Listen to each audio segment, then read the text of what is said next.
आपन परिचय Sarangi 1 number ward member. आज ये जो 1 नंबर 7 नंबर शताधिक स्त्री लोक कौन पे रुंड होते मद बंद करने तेज आप कौन सिद्धांत पहुँचले आम चाहूँ आम षडंगी पंचायत मालटा बंद हो आम छुआ पिला जो नष्ट हो जाते शांति रहा। मु सुमित्रा देहुरी 7 नंबर वार्ड आसी आम 1 नंबर वार्ड आज बसिक बैठक करूँ आउ दुकान बाड़ी जो सब मद बिक्री होची से जगह को जाइलु से माने हमको कहले कि तमे आग भाटी की उठाओ आम भाटी जेहेतु आम कहलु देसी मद बंद कर तो तापर आम भाटी कथा बुझीमु सी कहले आग कि भाटी की जाई बंद कर आउ आम आपण को कहीलु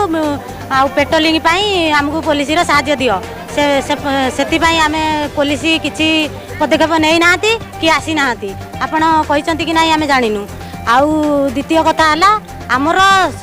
षडंगी पंचायत रे टोटाली मदटा बंद हो आम पुओ से जमी शांति रुहतु आम शांति मुठे खाई पारू सन्ध्या हेल्ले पाटितुंड भल मंद ये सब किसी भल लगुनि आउ कि ना आम आत्माहुति करूँ रास्ता रोक करूँ आउ आंदोलन आहरी जारी रखिमु यार पदक्षेप निश्चित नबाकू चेष्टा करंतु।